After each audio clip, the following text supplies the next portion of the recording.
Yeah. Okay. Good evening, everyone. Good evening, everyone. Thank you all for coming over here today. I see some new faces. Before I'm going to say much, I would like to hand the floor to Casper Thijssen, as she will do the acknowledgement of country. Please give a big round of applause to Casper. Thank you, everyone.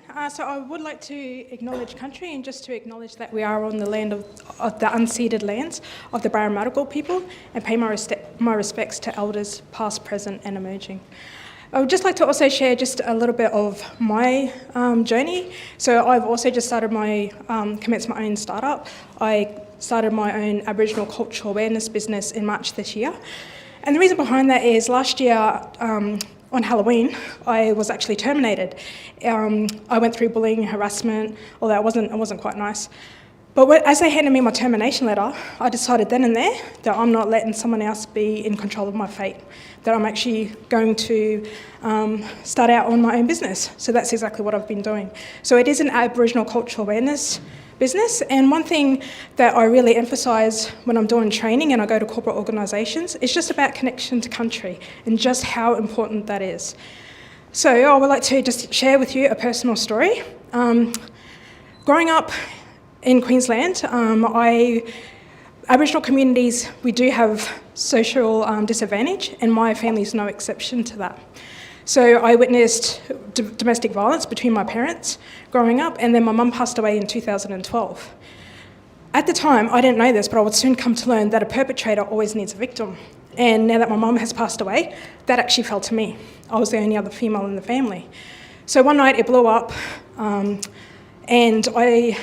because I grew up witnessing domestic violence between my parents, I didn't want my boys exposed to that. They deserved better. So within 2 weeks, I packed up what I could, sold what I could, and we just hit the road. I didn't even know where I was going. I just knew I had to get my boys out of that environment. I had a cousin staying here in Sydney, so I stayed with her, and I'm actually off country. So my country is Yemen. It's Tarim area in Queensland, and I'm off country. So at this time, I didn't know whether spiritually if my mum could actually come visit her grandchildren or not. And I'm quite concerned about this, and I'm living out in Macquarie Fields, and it was on my birthday. I could hear this tapping noise, and I thought the kids were up to mischief.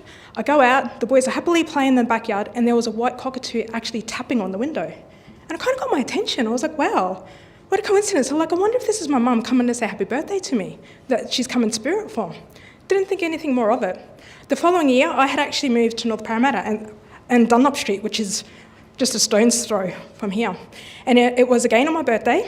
I was going for an in-and-up, I was going out for celebrations. I'm getting older, so I need that sleep. And as I'm walking into the bedroom, I could hear this tapping noise again. I thought, no way in the world. I go over to the curtain, lifted it up, and sure enough, a white cockatoo flies off. 2 years in a row, 2 completely different locations of Sydney, both on my birthday. What is the probability of that? The first year, it was just a coincidence, I could ignore it. That second year though, that got real. So I'm like, okay, I'm still not talking to my family at this time, and how can I find out more information about this? I can't go to a doctor, he'll probably put me into mental health, and I'm feeling crazy at this time. So I'll probably check myself in. So I thought, okay, I'm gonna go to a psychic. So I went to a psychic, and it was actually here at Westfields. There's Living Energies down on the bottom floor. That's not a plug-on for them, can't whiz.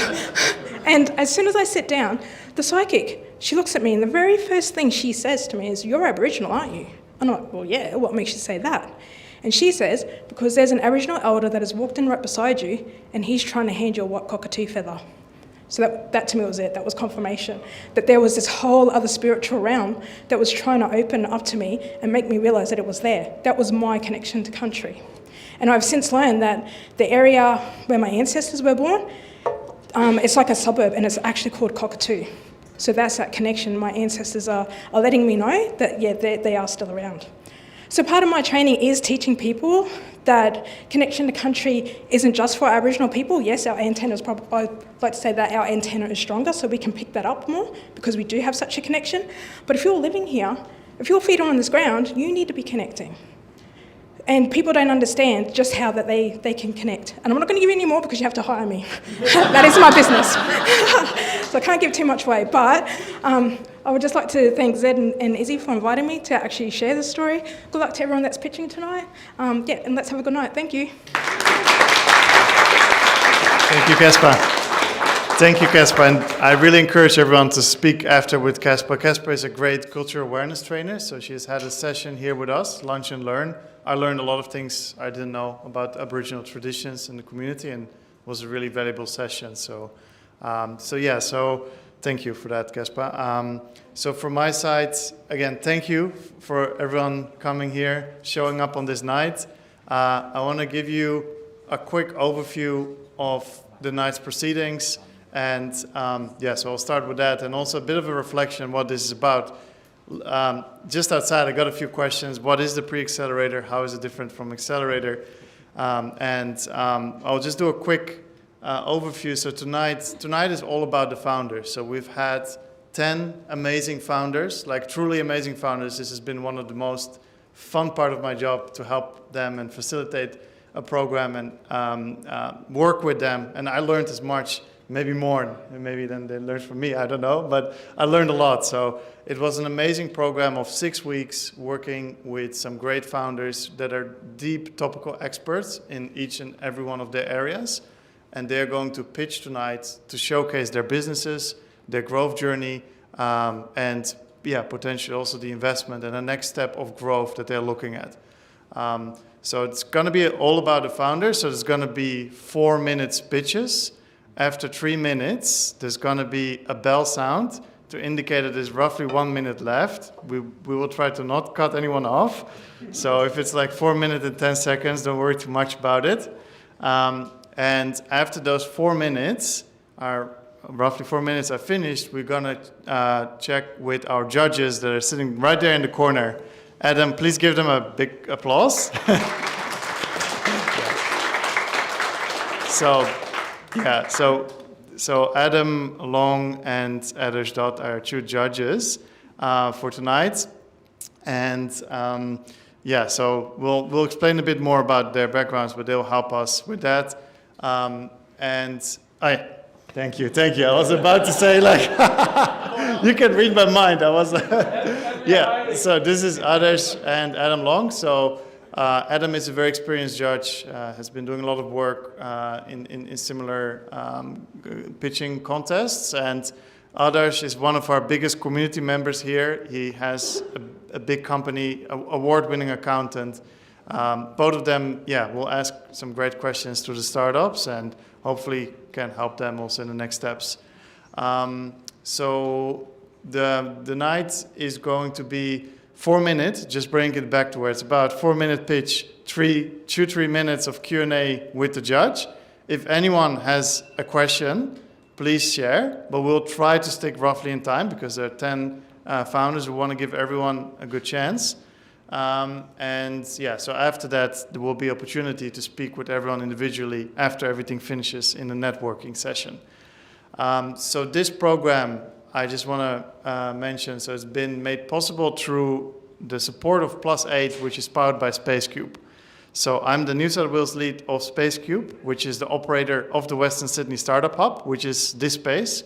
It's a beautiful, I see a couple of new faces, I'm just going to quickly say, it's a beautiful 160-year-old heritage building that's been renovated with the support of Investment New South Wales and Property New South Wales and the New South Wales government. Yes, that's definitely worth an applause. It's definitely worth a big applause. I think if you go to this building, if you want to have a late night tour with any one of us or our team, it's a beautiful renovated building, and so hopefully you'll see that too. So SpaceCube, what we do here, we do 3 things. We have the space, so if you need space for a private office space, if you need space for your startup or co-working space, we organize events like these, and we organize programs. So programs, one of our first programs here is this program, the Pre-Accelerator program, which is 6 weeks sprint of 10 founders. That's all. I'm trying to put it all in a nutshell. If you need more details, you might be a bit more confused, come to me after. I want to make this more about the founders, and I also want to give the floor to Carol Friel, who is Thank you. Who is a director in Investment New South Wales. So she has been super supportive in this program. And yeah, Investment New South Wales has been our biggest partner into this whole program. So please give a big round of applause to Carol. Good evening, everyone. And I guess the first thing I want to say is the last thing we want is a long speech from government, so you won't get that from me. But I am incredibly proud to be here representing Investment New South Wales. It was our privilege to be able to support this first pre-accelerator programme to happen here at the Western Sydney Startup Hub. Bringing this hub to life was really a joint effort across 3 departments within government, Greater Cities Commission, Property New South Wales and ourselves, Investment New South Wales. But we are only getting it off the ground. It is now Space Cubed and the local community that are really activating the space. So I guess for us, having a pre-accelerator program supporting local entrepreneurs to be able to build their startups and build a community alongside other founders is really what it's all about. This is probably the first of many we'll hope to look to support here at the Startup Hub. But if I can do one ask for all of you is, if this is your first time at the Hub, learn as much about it as you can. If you know anyone that's considering a career in entrepreneurship, or perhaps they're coming out of university and looking at their options, please let them know that this Hub exists. This hub, the programs that will go alongside it, the events that are happening here. We want to keep entrepreneurship local here in Western Sydney, and we want to connect the communities that are here to each other for support and for those networks, so that you don't have to, the reason we opened this hub is so that you don't have to travel into the CBD for those support networks. So that's what I want to ask of everyone here tonight is please spread the word, share, come and have your event here, talk to Zed, connect with the team at Space Cubed, and to all the founders who are pitching tonight. I'm sure I can't wait to hear all. This is really the culmination of all your weeks of hard work. Enjoy it. Try not to focus on the time. They won't be too mean on the bell, I'm sure. But give it everything you've got. And the conversations that you have tonight, you never know where they will lead you. I've been to so many pitch nights, and it may just be the start of a conversation, or you may just raise someone awareness about your product or service, and you never know who you might get introduced to in 6 months' time through a connection who perhaps saw you here tonight. So best of luck, enjoy it, and thanks and good luck to the founders pitching. I hope you have a great night. Thank you. Thank you, Carol. Yeah, thanks again for everyone. And I would like to bring the first startup to the floor, Supun. If you, I'll hand the floor to you. Thank you, Sid. Good evening, everyone. My name is Supun. I'm co-founder of Immersion.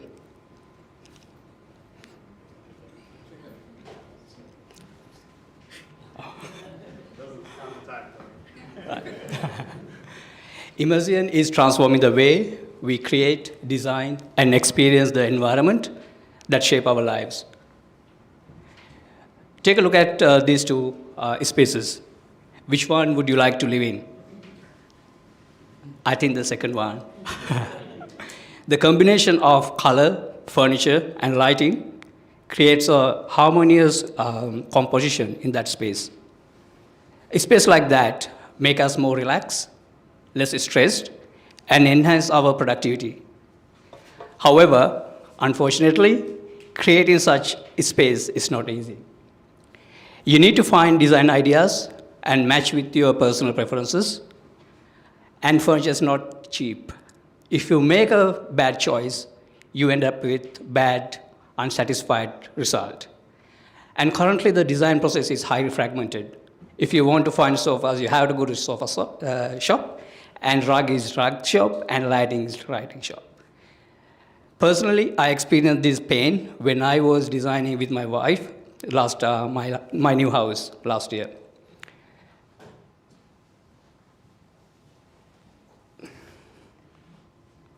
That's why we develop Immersion Designer. We want to redefine home furnishing and home item purchasing experience through our innovative customer experience and simplify the current designing process. Typically, the designing process consists of these 10 steps, and it's a long process based on our interviews. With our solution, Sorry. Yeah.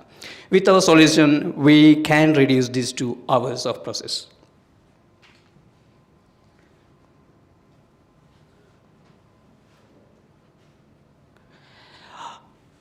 Our solution consists 4 steps. We redefine the entire process into 2 main components. First, our AI designer. As a user, you can provide your requirement, like what is the color theme, what is the design style, and your budget. We create AI recommended designs for you, and then using our 3D and visualization tools, you can see how this looks like in your environment. Next, our augmented reality solution. You can place this design in your environment and how it looks like in real time, in real size.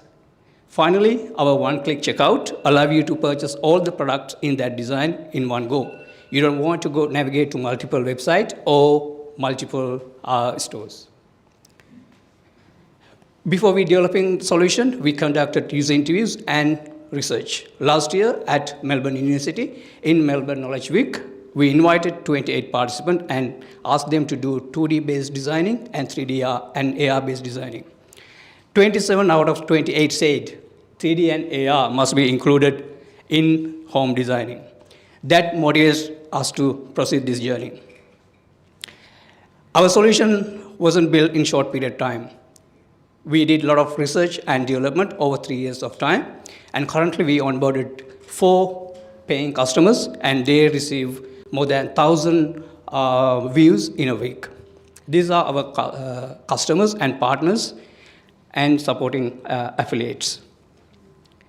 This is myself. I'm a lead engineer and cloud architect.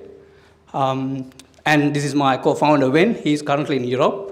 He couldn't join us today. He's an architecture and design. He's the one who connecting designing and technology together. Immersion is different. Immersion is not another marketplace, or it's not another home designing tool, and it's not another Pinterest. We combine all the key features into a single platform and provide unique experience to our users. Our aim is to be the biggest player in this $1 trillion home decor market. Currently, we are seeking our seed round. We are expecting to raise 800K, and most of the fund will be used for product development and executing our go-to-market strategy. If you would like to know more information, please contact me, supun@imagine.com, or please scan the QR code and access our link tree. Thank you so much.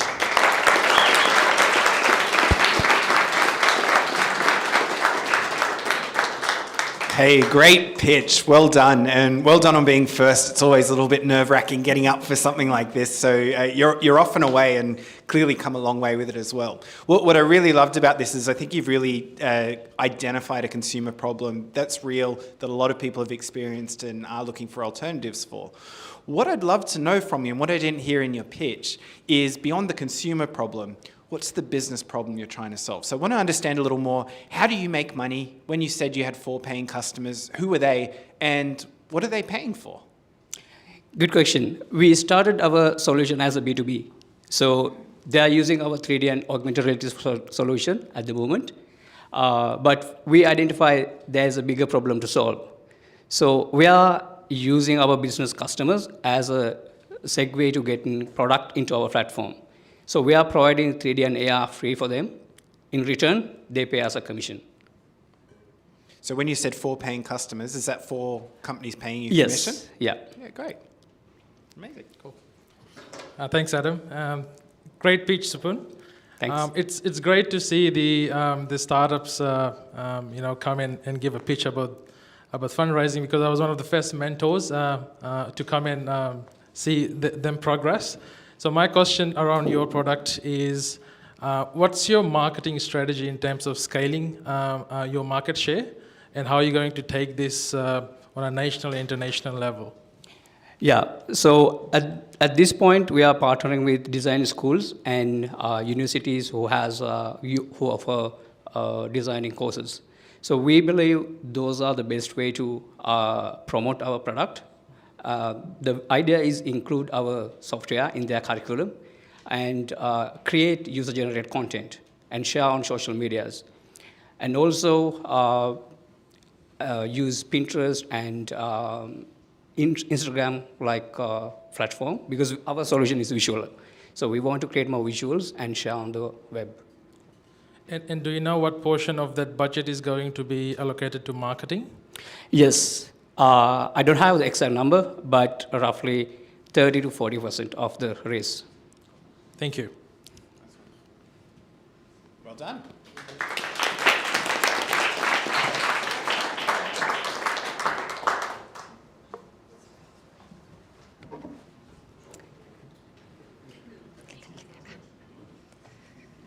Hello everyone, thank you so much for your time this evening. My name is Nicole Lathorn. I'm the founder and CEO of,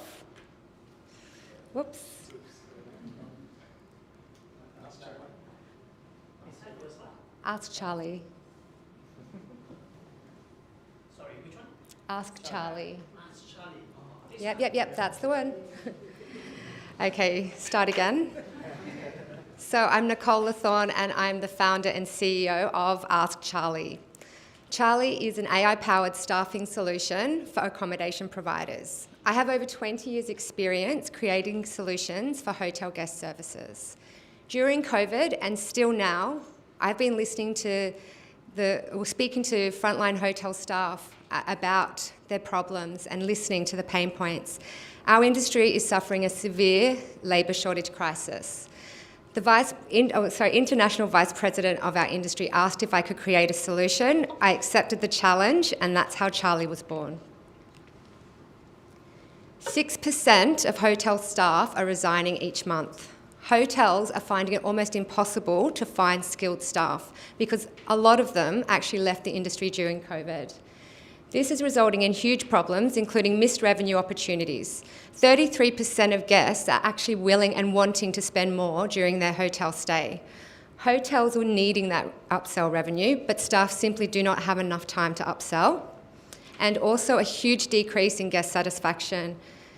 Guest wait times are up to 30 minutes. No one wants to spend that time waiting around while they're just trying to enjoy their holiday. Hotel staff stress levels are at a maximum. Hotels are racking up negative TripAdvisor reviews, which have severe consequences on the hotel reputation and repeat business. So it's just a no-brainer that this problem needed to be solved. So we brought in the cavalry. Charlie is an AI-powered conversational chat application that is a knowledge base for existing staff, a self-learning tool for new staff, and he can even answer guest inquiries. Charlie can serve an unlimited number of guests instantly 24/7, and he only costs the hotel around $5,000 a year. Charlie is already trained to respond to over 3,000 industry-related inquiries. He's also property-specific and location-specific. See, with hotel guest services, there's just no room for error. It's really our industry expertise that will win the market with Charlie. We have tested Charlie in a real hotel, and here are the results. In May, our beta customers' hotel guests chose to initiate 132 conversations with Charlie to seek answers to their inquiries. 1,048 inquiries and responses were exchanged successfully. As you can see in June, that traction has almost doubled simply because the hotel further promoted Charlie to their guests. We haven't even gone to market yet, and we're already receiving incoming sales inquiries just based on our beta customers' word of mouth. We've also signed up our first customer, a 5-star hotel from the second largest hotel chain in the world. I have a great team. My COO, Shona Grundy, has over 15 years' experience specialising in AI, chatbots and SaaS. Our CTO, John Christian, over 25 years' experience creating and scaling web technologies. As I mentioned, I'm a SaaS solutionist for hotel guest services. I've created solutions that have been relied upon by properties ranging from Ibis to Park Hyatt. I'm also an honorary member of Le Clé d'Or. Le Clé d'Or have 3,000 members across 80 countries and are employed by the world's most prestigious hotels simply because we are known to be the absolute best curators of tourism experiences. It's a huge market. Our obtainable market for hotels and accommodation providers, 337 million. We have product and subscription pricing models to suit both hotels and B&B properties. As I mentioned, we are already receiving incoming sales inquiries. We have an overwhelmingly high interest from the industry to purchase our product, so we're going to market, and we're looking for 600,000 to help us scale faster. Thank you so much. Any questions?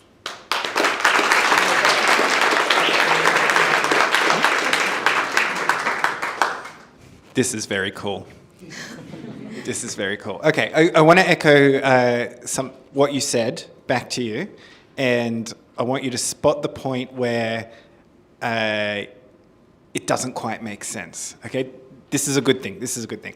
Okay, so you said it's a staffing solution because there's 6% turnover. There's the cost of losing customers. There's customers would spend more in the hotel if they could do more, and you're charging $5,000 a year. You've missed some zeros off that number. I think what you're onto is incredible. And the moment you said staff, I'm like, right, staff member is $50,000 to $100,000 a year.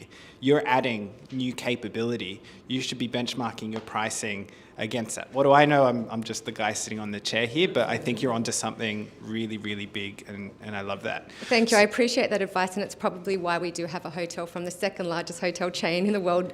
Actually, the only amendment request they had to the contract was for a 24-month term and not a 12-month term. So, and we also have hotels from the world's largest hotel chain. I've got meetings with them tomorrow. So brilliant. Maybe They owe need to you lift the video pricing. testimonials and a lot of support, I think, because you've done them a big favour there. So interesting. Towards the end, you talked about two markets, which I see is very different. So the B&B, where you've got the mum and dad, the homeowners, the Airbnb market, individuals for whom $5,000 is actually a lot. And then you've got the second largest hotel chain for whom spending a couple of $1 million on an IT system, they don't blink at. That's just all in a day's work. Where do you see the biggest opportunity? Is it in the long tail, or is it in the bigger organisations? Well, we're going to market focusing on hotels. That's where my expertise is, and there's definitely demand in that space. It's a much more complex product in terms of what the hotels, there's hotels that are full service that require an application to be able to intercept and communicate with the guests directly. Then we've got a digital hotel that we're setting it up for as well that has a more reduced version of the product. But primarily we're going to be focusing on hotels, but we do see the demand, and our product does fit the market for B&B properties as well. Yeah, it's amazing. I love it. Thank you so much. Thank you. I think no questions from me on this one. Okay. That's a good sign. Yes. Is it 5,000 per property or for the entity chain? It's 5,000 per property. Yeah, so we have monthly or annual subscriptions available. Our first customer chose to pay annually. Yeah. Yes? How would you spend the 600,000?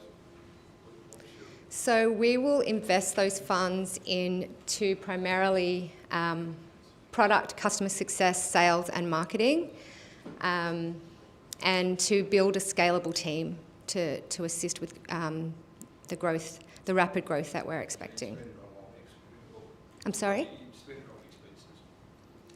Well, we have a product, it's an MVP, but we will really be investing it into our team and primarily focusing on these particular elements. Does that answer your query?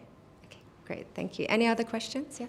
How long do you think you'll take to get to 100 customers? Well, it depends on how much money we raise as to how fast we can, but I have no doubt that we will reach our first 100 customers within 12 months. If we raise more, then we can scale faster. If you raise more money, do you think you get it quicker? Absolutely. As I mentioned, we have a lot of support from Le Clé d'Or. There are 3,000 members across the world that are wanting. I've got demand in Singapore, I've got demand in Japan, I've got demand in many different countries. So with the right team, we definitely can scale faster. You should be raising more then. I'm sorry? I think you should be raising more money then, because someone else will copy it soon. So Well, you know, this space, it's already been tried and failed. This space is very, very hard to crack because with hotel guest services, I mean, if you look at Soul Machines and various other very, very skilled entrepreneurs who did try to do this, they failed because you need the industry expertise. And that's why that's why I really do believe we will win the market. But yes, great advice, thank you. Amazing. Thank you. Thank you so much. Thank you. Thank you, Nicole. So we'll have Leonor from Health 42. Ah, you're there. Yeah.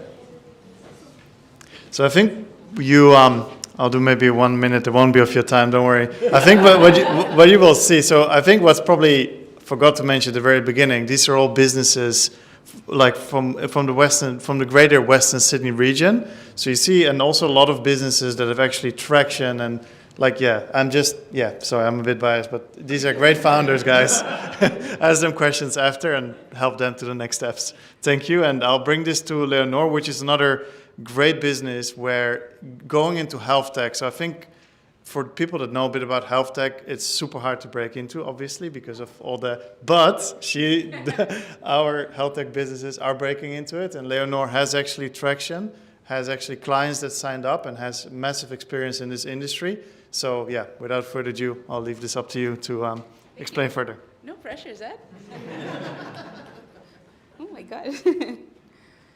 So yes, my name is Lenore and I'm the founder of Health 42. And this is John. So John was just diagnosed with heart failure. So he's a bit scared because he's unsure about what this means for his future and for his health. So yeah, he's not feeling great. Anyway, John is actually really very lucky because his doctor prescribed him a drug that has a support program. So John will leave the doctor's office knowing that he will have access to resources and support, to help him through his journey. And this is not uncommon. Actually, pharmaceutical companies spend over $5 billion every year in creating these programs. So this is not new. We are not bringing a novelty to the market. There's a couple of reasons why they do them.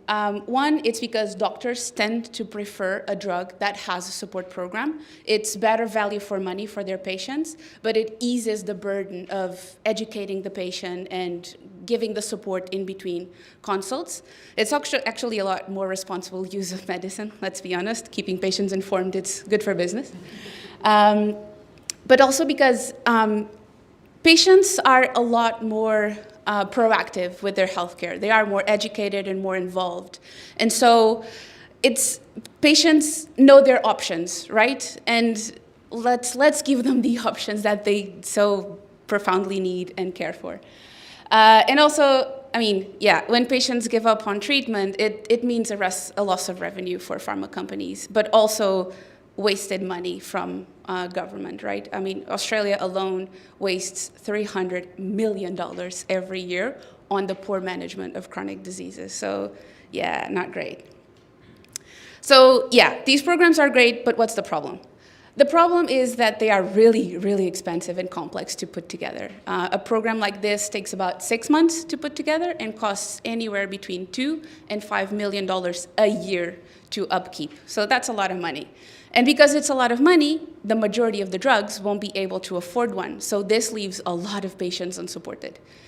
And then there's the problem with relevancy. So they're built as a one-size-fits-all, which is a bad mistake because there's nothing more personal than your health. And I should know because I've done a lot of these programs, and sometimes they're bad. So what we built is a patient experience manager, a solution that allows pharma companies to create more and better patient support programs. It's a single platform to manage multiple programs and scale them according to budget and patient needs. And we also want to partner with the existing digital health ecosystem. Australia has awesome health tech companies, and we want to partner pharma and digital health, put them on a playfield together so they can create unique bundles of a physical drug and a digital health solution and truly support the patients and maximize clinical outcomes. And the market is good. So yeah, this is a high growth market, and APAC is the highest growth region in the world. So, a really interesting playground. It's not far from our home. Of course, all interesting markets come with competitors, and our main competitor is a company called RxPX. They are actually Australian, so go Australia. But the main difference between RxPX and Health42 is that their solution is actually quite expensive, and I used to be their customer, so yeah, I know. And their programs are like really siloed and a bit of a black box. Health42 is different because we really want to go for the flexibility, the transparency, and the cost effectiveness of these programs that are so valuable. Our business model will for now have two main revenue streams, though the annual license for the patient experience manager and the partner's fee that we will take from the commission that we will take from the marketplace, basically. What do you have accomplished so far? Actually, Zed, I'm going on a different route here.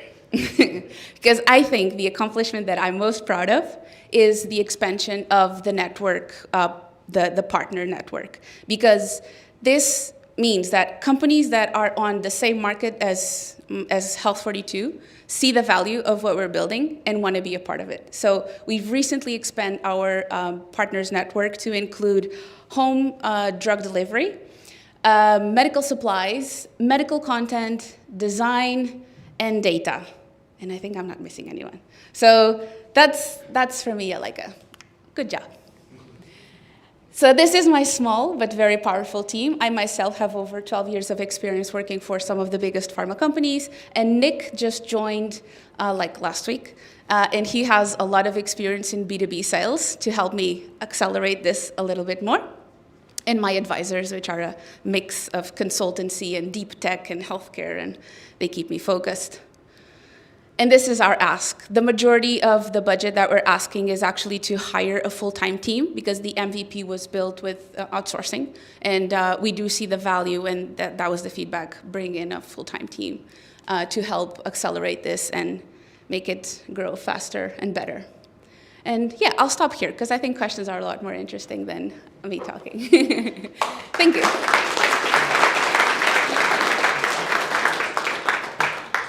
Thank you. What I would like to understand is how does the software support the disability market and working with people with disability? So if somebody is, have got some disability and they want to use the program, how does it support that? Yes, good question. So NDIS, it's a so sexy market, I have to say. We want to go there, but before we go there, there's a step in between. So the way we will support patients with disabilities is via the medication that they already doing, right? So usually pharma companies will have, for some drugs, will have support programs. It's just a matter of helping patients find them. Chances are, if you are on a drug for a chronic disease, you should have access to some sort of support program that will give you some freebies, whatever they are. So that is the first step of the support with the disability. But NDIS, you just need to crack the code. And will the program have ability to connect with different allied health professionals for a patient? Yes, that is where the power of the partnerships will come in, right? Is instead of, no company will be able to solve healthcare alone. That's just not going to happen. And so, yes, we want to bring in different partners to help with whatever the patients need. So yes, we haven't figured out exactly how to work with services. It's a lot easier when we're talking about digital health, but we will get there. There is a plan for the partnership network. Thank you. Adam, do you want to add something? Yes, please.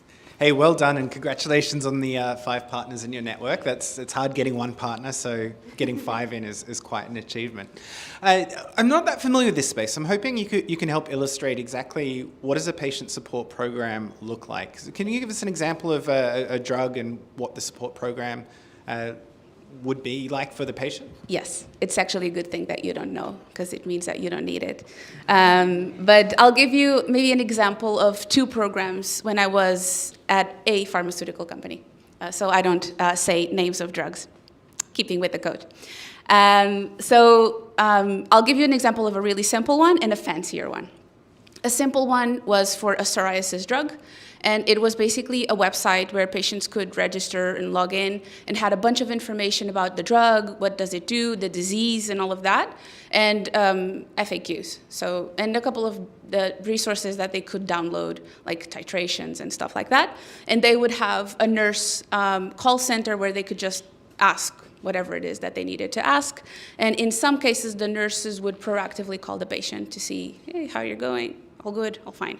That's it. That's a fairly simple support program. A fancier one, and also more expensive one, was for a drug in multiple sclerosis, where you would have the basics, so the website, the app, and the nurse call center, but you would also have a nurse that would go into your house to help you rejiggle furniture, because patients with MS will lose mobility, or they shouldn't, but they will eventually lose mobility. So they would come in and help you rejiggle the house and give you some exercises. You would have home drug delivery, a bunch of stuff, because it was an injectable therapy, so you'd have sharp spins and stuff like that. And people would go and collect it, I think, or we wanted to, but we couldn't find someone. Now I can't remember. But that was a fancier one. So you'd have like the digital assets plus a bunch of people to support you, basically. Great, thank you for illustrating that. So with that in mind, Yeah. You put up a slide with a couple of competitors on there, including Yes. the enterprise resource planners, the ERP, Salesforce of the world, who also cut their teeth on things like providing customized information and managing resources. Yes. Can you help us understand what are you doing differently to these ones? What's the dimension beyond price that makes this a disruptor for the sector? Yeah, so it's the price and the network partners, which no one else has. These ones we actually are counting as, although they are here as competitors, because they could ultimately offer a similar service, I actually want to get all of these as my partners as well. The digital experience, so this is MarTech, right? So it's not rocket science, but it is not built for pharma. And actually, in one of the companies I was, we actually had 2 of these solutions, and none of them work properly because they are just not built for purpose. Pharma is a very specific business and has very specific rules. Not thinking that pharma is special, but sometimes it is. So these actually don't work. Salesforce, they actually could do better, but their program is really terrible. It's not good at all, and it's crazy expensive. So what you don't use to pay RxPX, for example, if you use to pay Salesforce, you get nothing. That's basically, the pricing is kind of prohibitive. Plus, again, partners network, you basically get a digital asset manager, and that's it. Got it. Thank you very much, and very best of luck. Congratulations.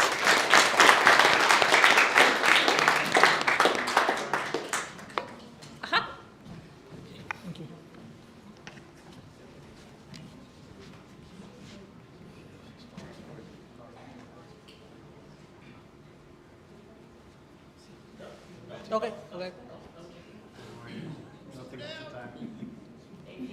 Yes, that is correct. Okay. Good evening, everyone. My name is Paritosh Wadekar. My company is APS Technology. I'm the founder. And today I'm going to talk to you about on-site food-grade nitrogen generation. Okay. So a little bit history. I'm a doctorate in physics. My expertise are in semiconductor physics with research in basic science and applied sciences. My co-founder is actually my father, okay, and he has his own factory in India, and he's vastly experienced in various electrical, mechanical engineering, and he designs products for various companies, okay. So since the last 2 years, okay, we have been working on making a gas separation and gas purification system. So why did we do this? So let me put this slide here and ask you guys a question. How many of us have lost our loved ones or our friends or our relatives in the COVID pandemic? That photo over there is mass cremations that were happening during the Delta variant of the COVID-19 in the middle of June. Okay? So at that time, I was in Taiwan, and people from India were calling me saying, can I find some oxygen concentrators, some suppliers that can send the products back to India? And unfortunately, I could not find. And it was so frustrating that something that is so vital and that is so necessary was not available at the time that we really needed it the most. One of the most worst experience of that time was that I lost my mom during the pandemic, and my father and I, we were devastated. Okay, and we resolved that we have to find a solution for this. So that led for this last 2 years of research. And eventually, we have a small company where we develop technology for gas purification and gas separation. Currently, we want to focus on food-grade nitrogen as well as medical grade oxygen. And at this presentation, I want to talk more about food grade nitrogen for food and beverage industry. So why is nitrogen so critical? Okay? Because nitrogen, you can make it pure. You can remove the water out of it, can make it dry. It is inert and non-reactive. Okay? So in short, for all these industries, nitrogen is required, whether it is modifying the atmosphere for packaging, maintaining its appearance, maintaining the freshness, preventing oxidation. There are many, many applications. And this is just for the food and beverage sector. Okay? So what is the market size? And why are we going into this? Okay? So one of the requirements is going to be safe and secure and high quality food products. Okay? And we know Australia is the major food and beverage manufacturing. It has the major food and beverage manufacturing industries. The current total nitrogen requirement is about 34 billion, and it is expected to rise to about 57 billion. Okay? Where do we get all this nitrogen from? Okay? It's in the atmosphere. Okay? The air that we breathe actually has about 78% nitrogen, okay, and the rest is oxygen. So using a technology called as pressure swing adsorption, we can capture the atmospheric air and separate it into its constituent elements. So how do we do that? Okay? This is the inner workings of a pressure swing adsorption system. What we have is advanced zeolite. Zeolite is nothing but a fancier word for a material that has nanoscopic pores where the molecules can be attached. Okay? Then you have advanced sensors such as microprocessors or microcontrollers, which will measure the temperature, the pressure, the flow, everything, and they will communicate that to the end user using the in situ monitoring or by integrating it with the meters. And finally, you can do all this sort of customization as needed. If you want to put it in a rural area, you can put solar panels, solar inverters, batteries, or for the pharmaceutical company, if you want to have enhanced purification, okay, because they need nitrogen that is like 4N or 5N pure. That can be done also. So based on what we learned, what we understood, we actually submitted a patent here in Australia, and we believe that our process will allow us for a faster separation of gases as well as a higher efficiency compared to other traditional nitrogen sources. Okay? So these are the various benefits. It's obviously cost effective. You have a reliable nitrogen supply that is on site. It will help you in maintaining the food safety and preservation. It's environmentally sustainable. You don't have any carbon footprint because you don't have any vans that are bringing the products to you or taking away. And the in situ monitoring allows the end users to decide when to schedule the maintenance, if any part is failing down, and then let us know so we can supply it back. Okay? So our business model is built on understanding the client's requirements. Okay? So they will tell us how much volume they will need, and then we can design our system accordingly. We can also offer maintenance and support services and upgradations. Okay? And finally, consumables. You have to realize that this is a pressure-intensive process. Okay? The zeolites undergo compression and expansion, so eventually they will be damaged. They need to be replaced. And the same story with the control valves, the gas sensors or relays. These are all mechanical products, and they need to be replaced. Okay? So what have we achieved? Since we started about a year and a half ago, we have filed a provisional patent in May 2023. All the electrical and microcontroller-based design has been completed. And in the next 2-3 months, we are going to make the prototype, get it tested, so that by the end of December, our goal is that we have one minimum viable product wherein you can generate food-grade nitrogen, or you can use different zeolites, and you can use medical-grade oxygen. Doesn't matter. The same system can serve the function. Okay? Once we have identified the flaws and we can decide what other claims we can make or remove, then we can go either just for the patenting in Australia, or we can go for further patenting abroad. Okay? Now, this is the last slide, and I'm going to leave with this one. While I was attending Western Sydney Startup Hub, I was also a part of the CSIRO's Innovate to Grow energy program. And what I realized is that there is a huge push for getting cleaner fuels. So what are clean fuels? Biomethane, okay? Biomethane is just nothing but methane, but you have to clean up all the junk and then put it into the national grid. Or bioethanol is another alternative fuel that is required by the aviation industry. So it is called as a sustainable aviation fuel. And finally, the big one is the purification of hydrogen. Okay, so for all these three technologies or all these three fuels, the process that we have developed can be utilized, except you have to remember that these are explosive materials, so it's not so easy and so straightforward to work with them. You have to do a little bit more R&D for that. All right, so this is my presentation. I did not ask for any funds because right now I'm not at the stage to do that. Once my MVP is really ready, then I'll be in a better position. Okay, thank you.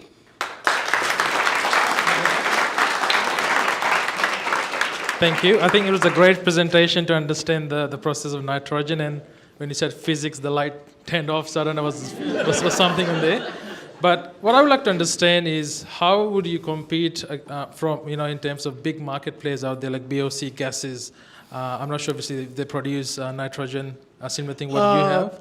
But how are you going to compete with big market players? The way they produce is by a process called as cryogenation, which means basically you cool the gases down to such a low temperature that you can separate them out. Okay? If a gas is moving at a high temperature, like in this room, if you cool it down, you can separate out the different components. That is the old-fashioned way. So yes, BOC are my competitors. Okay? Even ExxonMobil are my competitors because they are now trying to go into the hydrogen market. Okay, coming back, the pressure swing adsorption technology is relatively old. Okay, it was discovered in the 1970s, but there have always been innovations. And the easiest way for us would have been just to find out something else someone else has done and just copy paste it and make a mechanical copy. But that's not our way. Okay, when we studied those patents, we realized that there is a gap that those guys did not ask. And that is what we try to address, and that is the sort of unique selling point of our work. So that's why I'm so keen to make sure that what we have thought, what we have proposed, if it really works, then it will really be a game changer. I think as startups, we're very passionate about the ideas and things we have. But in terms of competing, scaling, and scaling your business, like BOC, same example, BOC guys have years of research behind the business model they have. So how are you going to compete and scale your business? Well, okay. I really don't know how to explain that to you, but let me give you an example. While I was here, there was a small company here, okay? They make beer. They said, hey, do you guys have a compressor? Because we need compressor to clean the bottles. I said, why are you using air? Why don't you use nitrogen? And they said, no, nitrogen is so expensive, we cannot get it shipped in, we cannot get it shipped out. So we have to stick by with compressed air. So I said, just give me a few months, okay? I'm working on a solution for you guys, and I will provide you an on-site solution for nitrogen. Because the requirement, the flow rate or the liters that they need for that process is very low. So while BOC really makes cylinders in their plants, or rather purifies nitrogen in their plants, they still need to fill it in the cylinders and send it, But in my case, my unit can be as small as this, or it can be as tall as this building, depending on what you require. But it will be at your site. That's the thing. Thank you. And also, this is all made with components that are readily available. So in case stuff breaks down, and it always does, you can quickly replace it. Very good. Well done on your pitch and getting as far as you have. I'm very excited to see where you get to with the MVP at the end of the year. With your position on the intellectual property, that unlocks a lot of doors for you, which I think is kind of the flip side of what you were saying. Sorry, I didn't get your last point. About what? With your position on intellectual property, with the provisional patent, it does unlock a lot of doors for you down the track.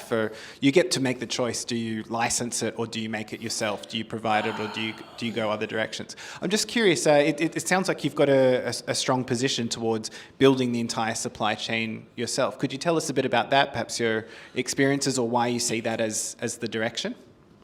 I don't want to give my technology to the big companies. That's not useful at all. I would rather do it and sell it at a reasonable price to the people that really need it. That's my position. Great. And at this stage, do you have an indication on what the cost difference will be between a subscription of cylinders versus the value of having something on site? Sorry, I don't have that. The thing is, one of the issues with the cylinders is what is the oil price. If the oil price increases, then the transportation cost increases. Right. Got it. Wonderful.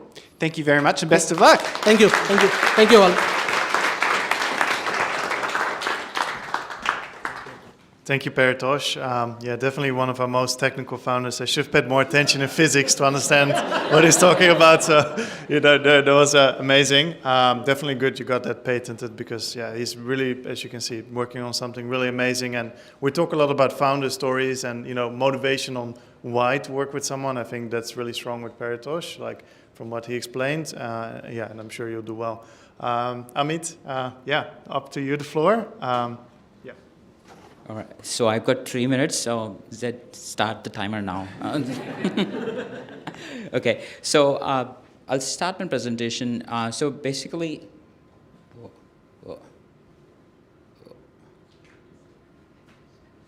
can you reset the timer, please?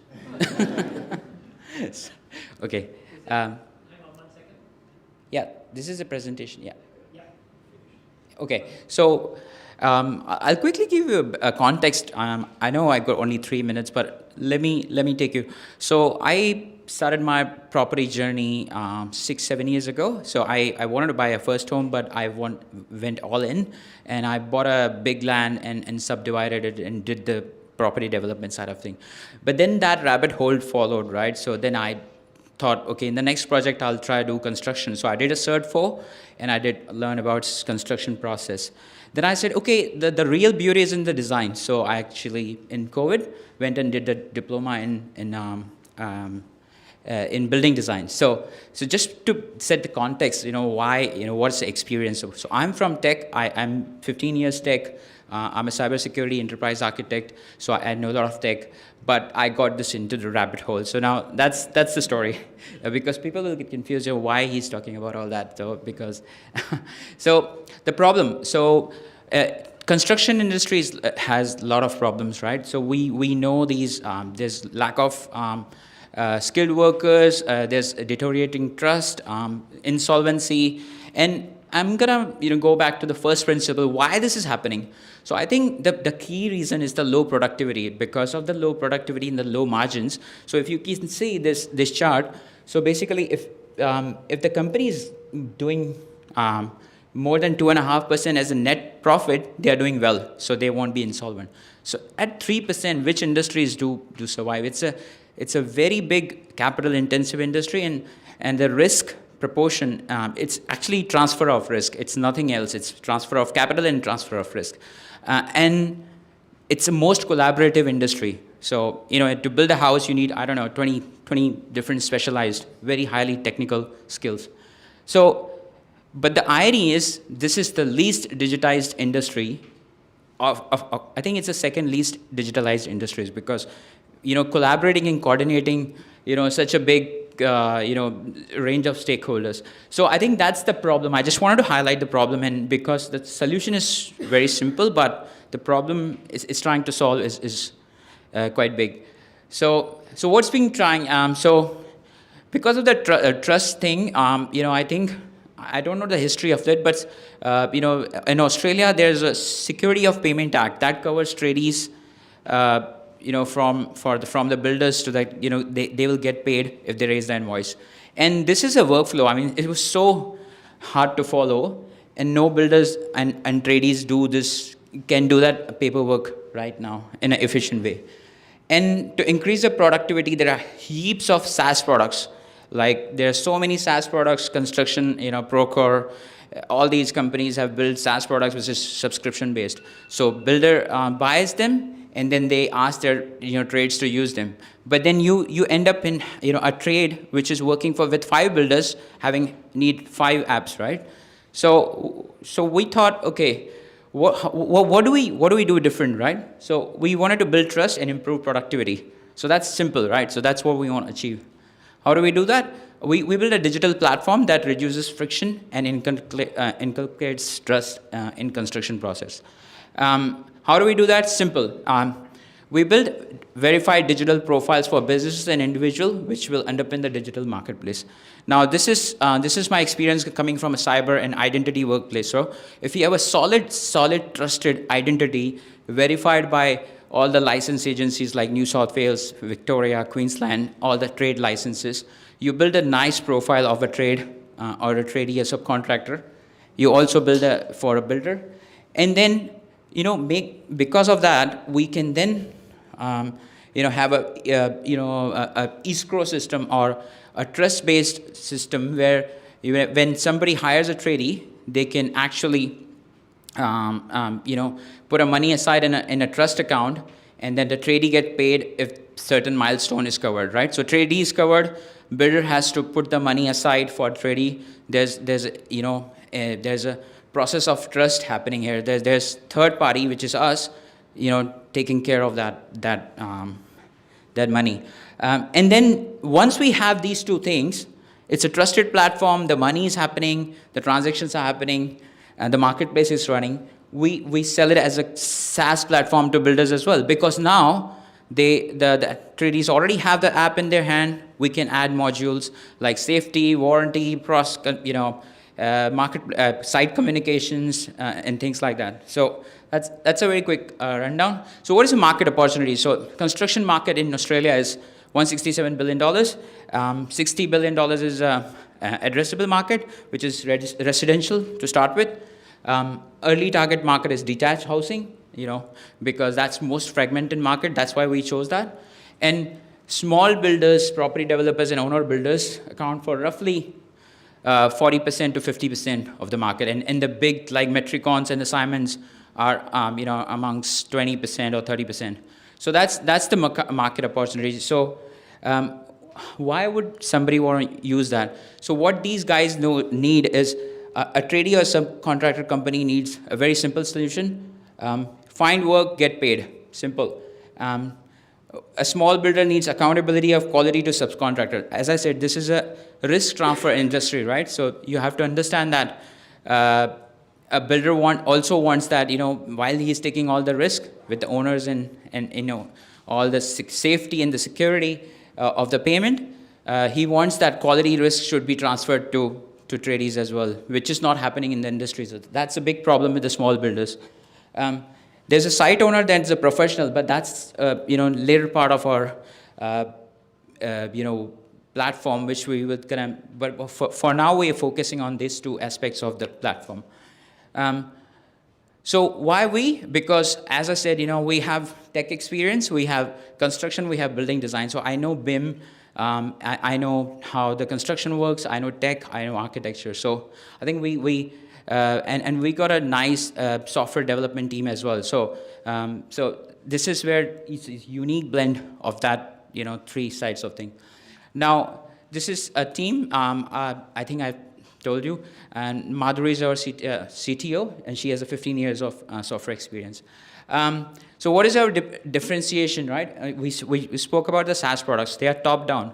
Builder needs to push these SaaS applications and ask these tradies to put it on their application. But we want to approach bottom-up. We want tradies to come up and download our app and ask these builders, okay, I want to use this because eventually I'm gonna, use this feature of, trust and escrow, because that's a big carrot for trades, because they want the safety of money, and that's where the game changing is, right? So we want to build a ubiquitous, like a WhatsApp kind of a free application, which also have a feature of escrow.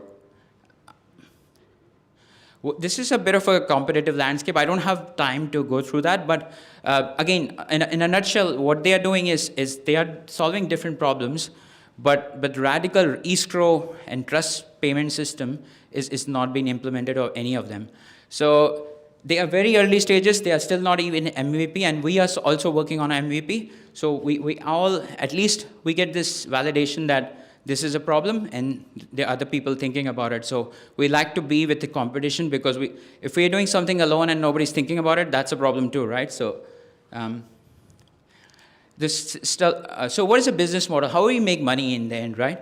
So we make sure we always will keep the basic features, digital profiles, like a Facebook page, chat, listing and quoting, always free, because we want as big of a market on that platform, right? So the tradies should be able to, there's no friction at all.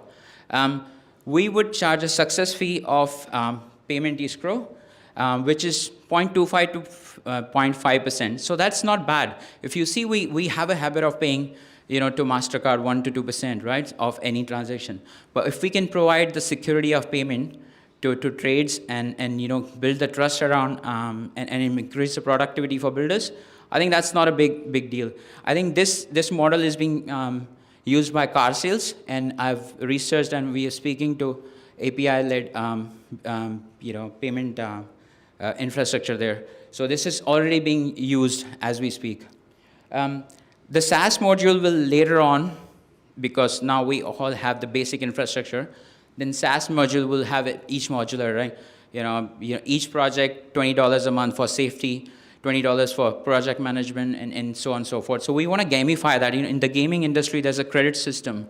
We don't want to have a big, $200 per month, for a month, because that's, again, a friction. We want to gamify, we want to build a platform as modular as possible. We take that parallels from the gaming industry, right? You want to get to the next level, you pay these credits. So that's the business model we want to inculcate. We want to keep the core free, but we want to, you level up the game.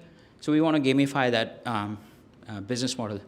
I think that's it. We're still working on an MVP. We still not early. We still early stages. I think we will need investment when we test out the payment side of things, because that's a big integration at the API layer. For now, we're good with our MVP.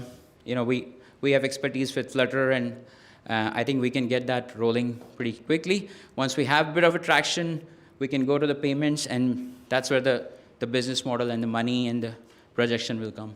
So that was, I was in time.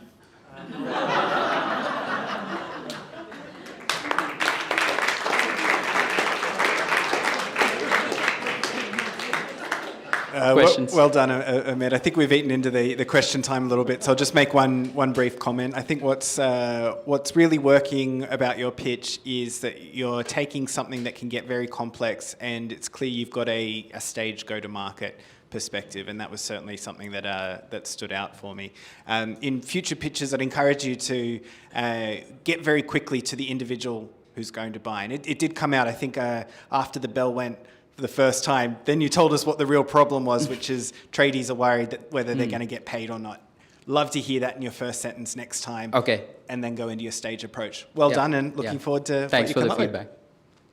Thank you. I'll share a personal story. So I put an ad on Airtasker that I want to get a garden shed built, probably $500, probably a day's labor. 4 people inquired, and they said, no, we don't want to do the job. I put a second ad in. It's so hard to find traders. Last week I ended up building it myself. Like, it's all crooked, but I ended up building myself with a backache and things. But look, what I'm trying to understand is, so you got a B2B sale, which is for with builders. Do you have also a product which is for consumers, like people who are owner builders? Is that also incorporates that? Yes, this is again a decision for us that we want to mature the model, because B2B help each other to mature the model, right? So because but the end customer wants the best experience, so we want to mature our product with marketplace with B2B process first, and then eventually think about it in the later stages. So that is it's a choice, because we want to keep it simple, because it's a very complex problem, and there's a lot of variables. But if we make it work for B2B, I think it's easier to scale it to the customer side of things. So for example, if I'm going to build a house, there's like different stages of building. So does this software match different tradies to different categories? Let's say I'm looking for a concreter, it matches concrete. So it will have these categories and labels, and so it's a SQL database. So we'll create a database. The best part of this marketplace is we'll get a lot of verified project data, what they are doing, where they are doing, what's their location, and based on that, the AI can recommend the builder, and that's where the gamification happens, right? So you want to find the best tradie for this job, because we have a data from 500 jobs this tradie has done.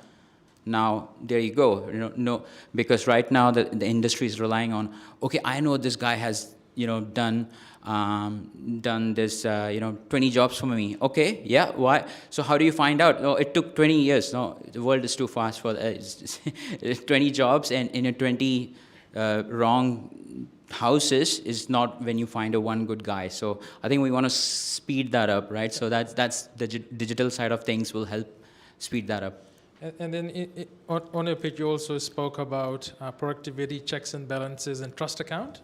So let's say, what's your dispute resolution process? So if a builder or a tradie has gone and done something on the property and there's a dispute with a customer, how are you going to handle that? So there would be so we'll let them work out so builder and the tradie can create an agreement for them, and then other party can select that agreement, yes or no.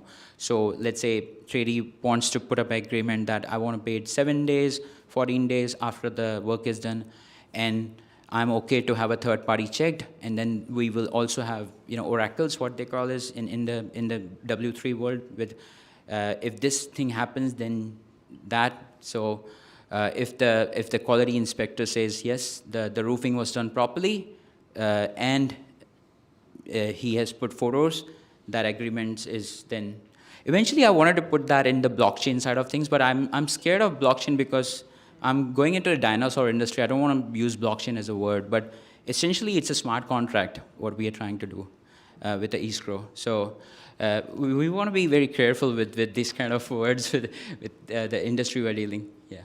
Well done. Thank you very much.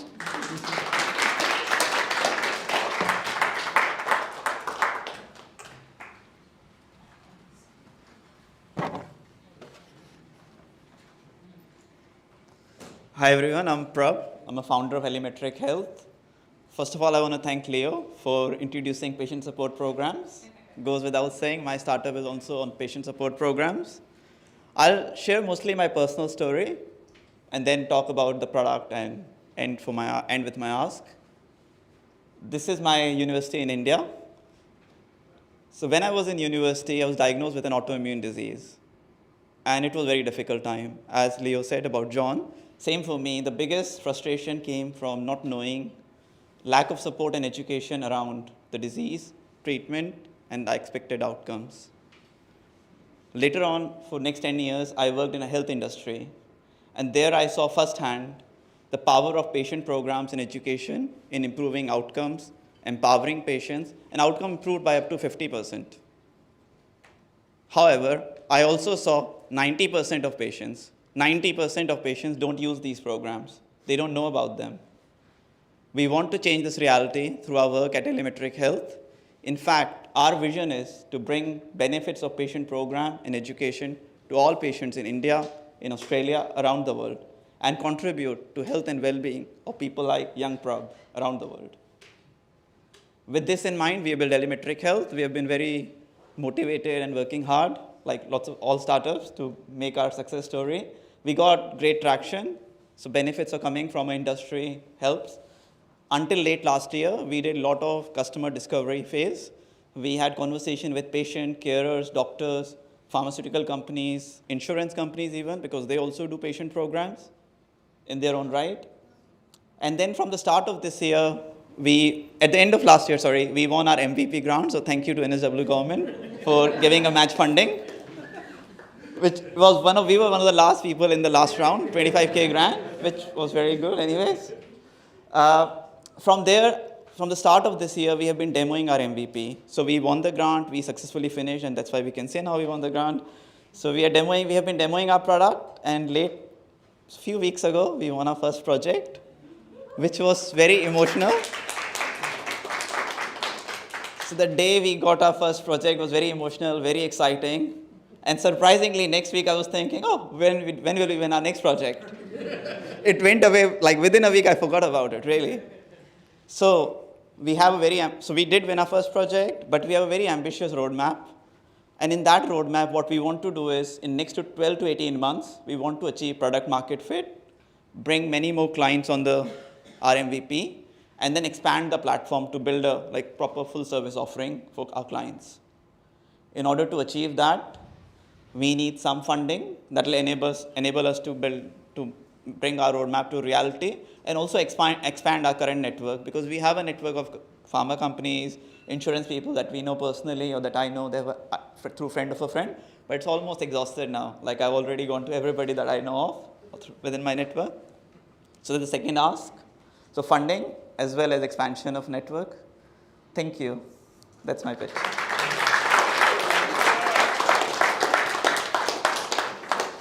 congratulations on your project.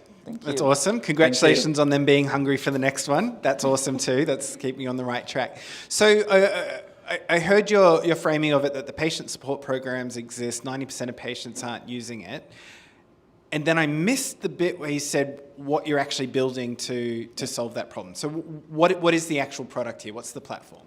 So the actual product is imagine it's a platform that help companies who build these programs, one, to design a better program, like what will work, and then also assess the performance of the program, so that you know that 90% patients are not using your program. So most companies currently don't know what percentage of people are using the program, what are the outcome of these programs.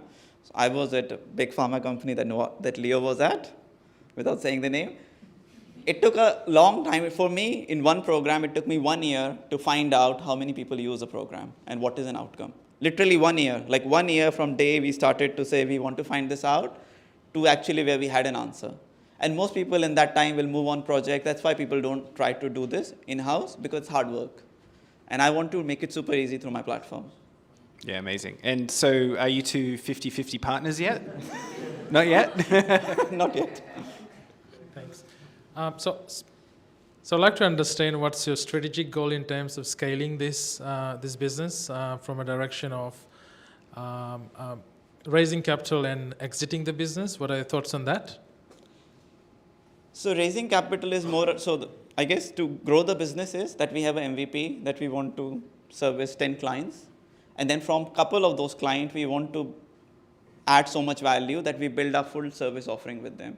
So let's say the MVP costs $40,000 subscription a year. The full offering costs around $500K in onboarding, and let's say $200K on a license fee. So that will be the couple of clients where we have a full solution in place, which we will build from their money and from the funding. So that's our, I guess, expansion strategy or growth strategy for 12 to 18 months. I don't have an exit strategy because these programs currently are only available to patients who are on expensive drugs. They are not, so if somebody has a diabetes, they are on a most expensive insulin in the market, they get a program from the manufacturer. For patients who are on metformin, which costs $2, $5, they have the support from the standard of care, like GP can create a chronic care plan for them, and some GPs do, but even chronic care plans are not well adopted in industry.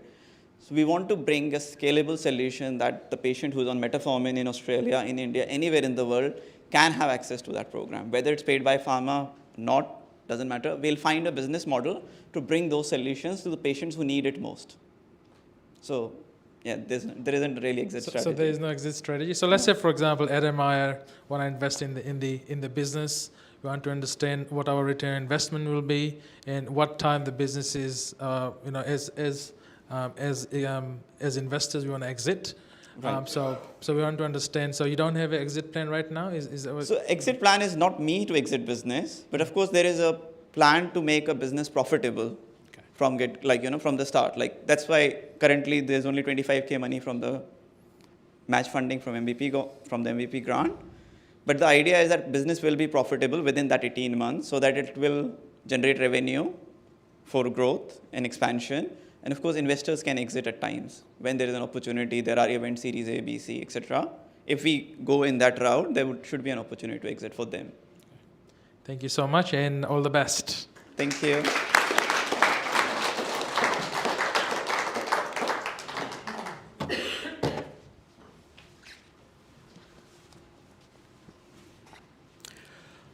Hello, my name is Chris, and we've heard too much about medical, and let's find you some jobs now.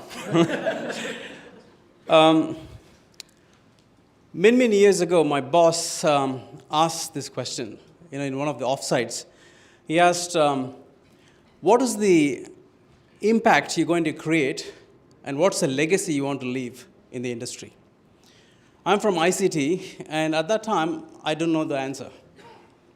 It's an offsite, we want to go and enjoy and do the thing for that quarter, right? We didn't have the answer.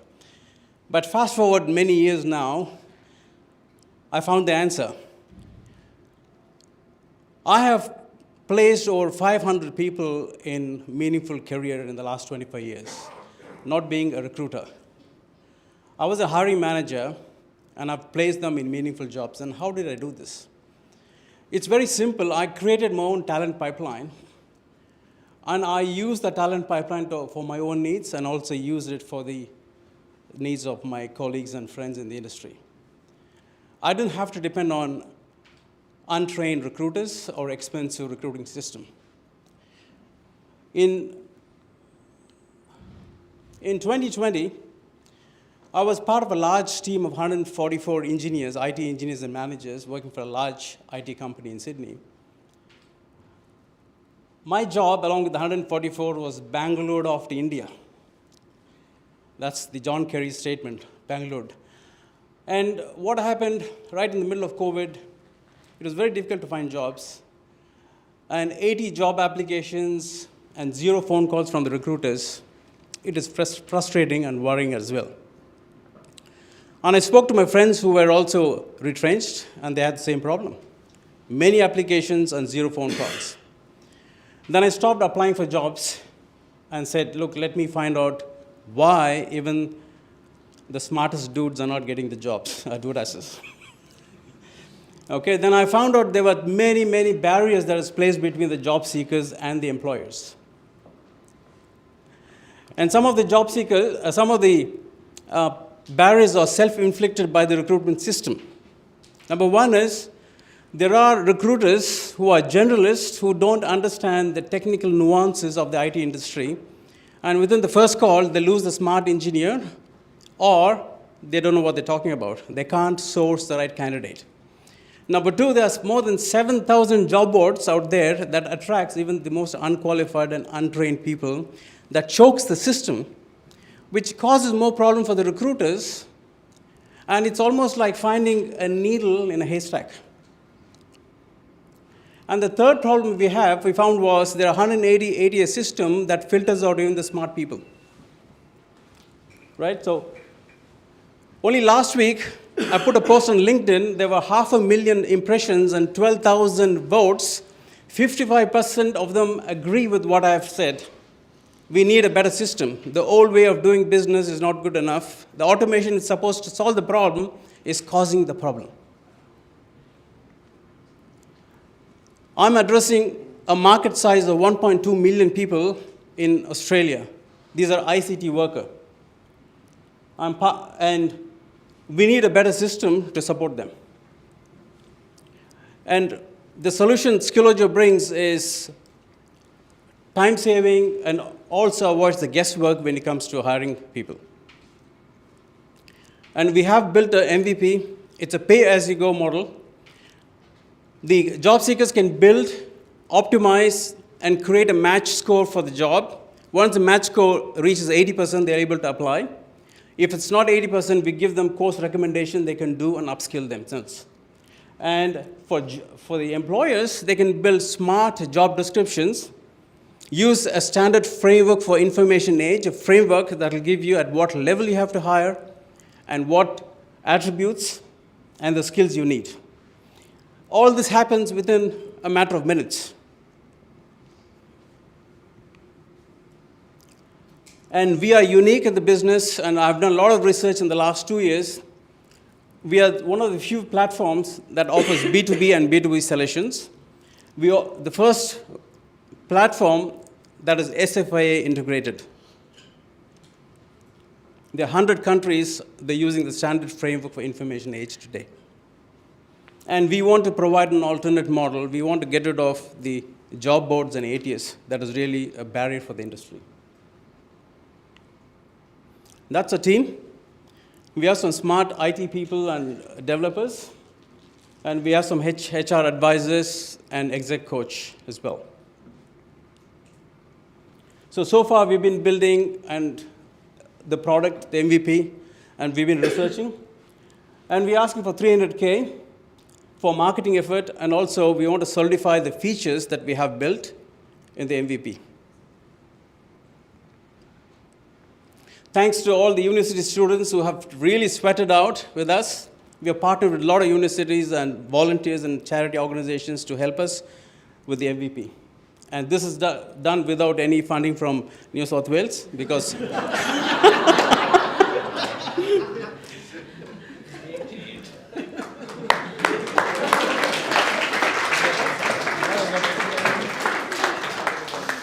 Well, you certainly got my attention. Considering one of my businesses is an IT agency, we need software developers, and one of the others is a specialist ICT recruitment agency that's too expensive, as you said, but that's all right. So what you're talking about is a two-sided marketplace. This thing really takes off when there's so many good candidates on there that employers are finding candidates straight away. The candidates come once they know there's so many employers on there that they're going to get a good job and it's worth the effort of creating a profile. Which side of that market do you need to bring on board first, and how are you planning on doing that? So the first is the candidates. We want to bring millions of them on the platform. And that's when we need jobs as well, but we need 10% of job and 90%, a lot more candidates. That's when the logic works. That's where the algorithm kicks in and finds out the top 4 for you. So it's candidate first, then the employers. But the second part of the question you didn't ask is, I'm going to think, who pays the money? It's the employers who pays the money. That's the tricky part we're trying to navigate here. Say more about that. What are you finding tricky, and how are you navigating that? That's where we're asking the funding, right? So marketing is something that we want to target. We have identified about 2,000 companies who are in that space, who are between 20 and upwards in terms of headcount for ICT. And we want to target those. We have identified the names of the companies, and we just want to start the marketing, but we want to be careful that the drop rate or the abandon rate is low. There's a higher uptick of adoption. So we want to be very careful before we launch the product. Now we are running a beta version so they can try it out till December. And once the beta finishes, then we'll flick the switch and it'll become a paid customer. Great, best of luck. Thank you. Thanks. You spoke about that you need about 90% of employees first before the algorithm kicks in. So in terms of marketing, I would like to understand how are you going to get the market share from, for example, Seek.com, Indeed, and so how are you going to compete with these big players out there? Yeah, Seek.com is a job board, right? And also they have some parts of ATS embedded in it. But we are contacting the university students, number one. And LinkedIn is another source that we are using. We're going to use Sales Navigator and LinkedIn too. And we have data of nearly 100,000 candidates in a system. We only want to have start the marketing now. So we want to be very careful that we want to get at least 20-25% of adoption rate when we launch it. So that's why we want to get the right marketing folks on board so we can get the higher rate of return. And does the software also have ability to integrate with people overseas? Let's say if employees are looking for cost cutting and they're looking for international people to work with, does the software also have the capabilities of finding employees overseas? That's a good question. So many people ask that question as well. When I spoke to my friend in overseas countries, it's open for all candidates, but it's open for Australian employers, right? So we want to test it and run it in Australia first. Once that is successful, then we want to launch overseas. But anyone from any part of the world can use this and apply as a candidate, but the employers will be in Australia. Thank you. Thank you. Amazing, well done.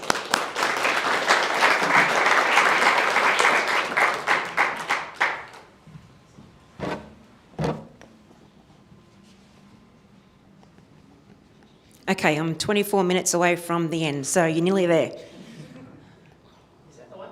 Yep. Thank you.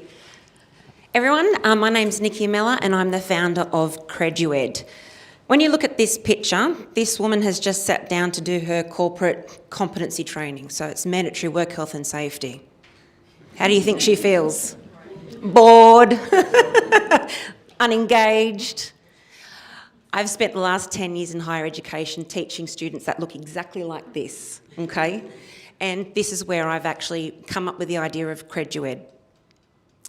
I want to disrupt the market in training, learning and development. I want to make sure that what we're looking at is inefficient training methods, and we're actually looking at how do we make them efficient. We have a national skills shortage at the moment in Australia, and I want to make sure that training, learning and development for everybody is as effective as possible because there is a huge need for innovation. But, I hate to tell you, the future is actually here. It's been here for a while. So instead of the traditional one-size-fits-all, I want to revolutionise learning and development and ignite people's passion, their curiosity and their active participation in their learning. I found it very humbling to actually teach at the university that I studied at and actually teach people in Western Sydney. I'm born and bred in Western Sydney, and this is where I want to actually have CredUed Innovation Lab. The Learning Lab will transform the future of learning and development. Our approach will be truly exceptional. So learners will not only gain knowledge, but they'll also develop critical thinking, decision-making, and problem-solving skills along the way. Do you want to know how? With virtual reality. So when I was Director of Academic Program at a very large university, I was looking after 5,000 nursing students.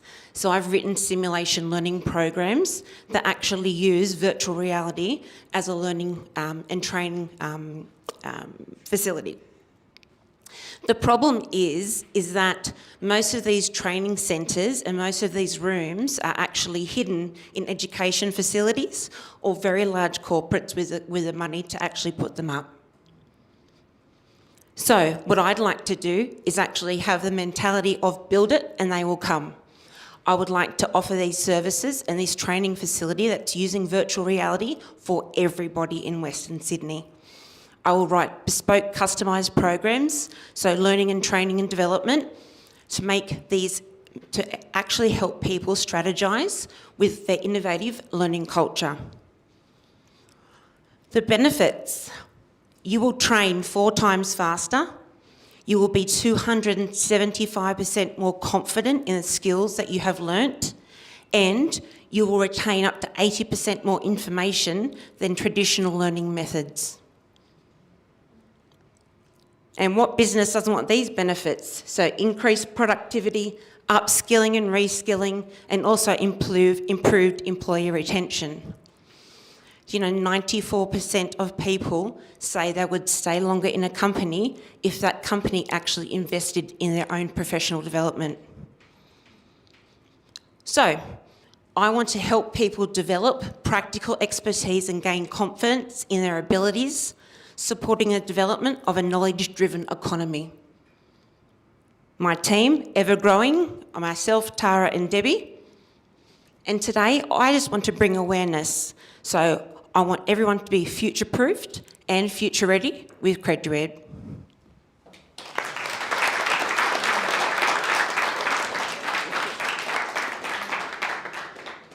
Nice one, Nikki. Well done getting something virtual reality and making it reality. I love that you're doing that. So you've articulated really well the benefit for the learners themselves. On the side of people with wallets willing to spend money with you, who's got the burning platform? Who's really feeling the pain of this so badly that they want to come and give you money to train all their staff? Are we talking corporates, small businesses? What's the job title that signs the check? Who are these people?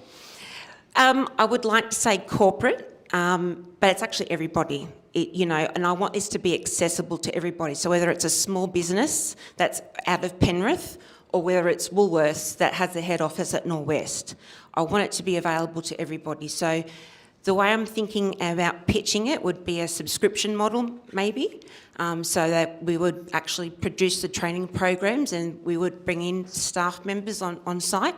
But again, it's really, at the moment, thinking about who my customers would be, and it's obviously B2B at the moment, and what they need to do. And with the training and development, is it a specific niche that you're going to target in terms of training, or is it for everything? Anything. You bring in the context, I can write your training program. Okay, all right. And how are you going to compete with like big RTOs and program people who deliver the program? Let's say they're going to have a look at the AI side of things and implement the virtual reality in their business. So how are you going to compete with them? Nobody has this. I can guarantee there's 2 universities in Sydney that have the capacity and actually have these resources available. Nobody else has. RTOs are coming to me to write their courses for them, so they actually don't have the resources available. And this is where I want to add it as a benefit to those learners and to people who are actually giving out courses, that they can actually use our services as well to actually enable those learners a bit more. Fantastic. One follow-up question. So there's an interesting dynamic you've uncovered there, which is no one else has this. There's opportunity all around Australia. Woolworths staff are all around Australia. And it sounds like it's very important to you to have a physical space in Western Sydney. Now, those sets look pretty portable, all things considered. Can you tell us about the importance of having a space as opposed to having a mobile offering that can go to where people are working? You need to be able to facilitate both the virtual reality experience, so it's not just a headset, it's actually an environment. So we've got the screens go from the roof down to the floor, and it's 3-sided, so it's quite dimensional in that respect. And to have the physical space, people won't be using their phones. People will be too busy either having a headset or they'll be helping their team members. And it's about group facilitation as well. So it's not just about the virtual reality side of things. It's also about, okay, let's read. What are you going to do? Do you want to print something 3D? Do you want to then, do a 3-minute, chat or a, elevator pitch? There's lots of different things to actually incorporate when you're going into training and learning. And there's so many things that we can do differently and to do better for people. Best of luck. Congratulations.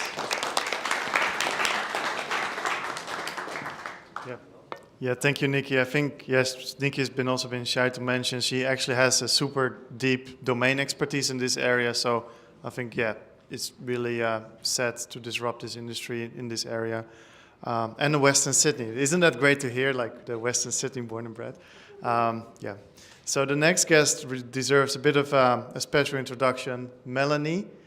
So Melanie will be dialing in from Europe, so you'll see her on the screen. She's actually on her honeymoon, and I think that's a real motivation, like to show. So the business has been around for a few years, and one of the co-founders, Carlos, is actually here in the room. So there's the dad of Melanie. So yes.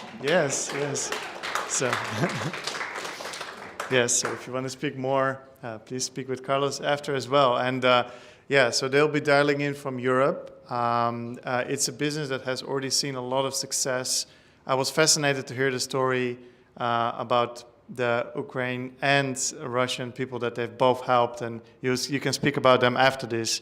That was pretty amazing. So without further ado, I will ask Man to put her on the screen, and hopefully that will happen smoothly. Hey, Melanie. Hi, everyone. Can you hear me? Yes. Awesome. Okay, just before I start, so don't time me yet. It's been a really long day of amazing pitches. I'm so proud of our cohort. Before we start, I'd love to ask everyone to stand up and stretch a little bit. So just stretch in the spot. I would ask you to do some star jumps, but don't want you to hit the person next to you. So just stand up and stretch. And take a long, deep breath in, and then out. And when you're ready, please take your seat and we can get started. Thank you.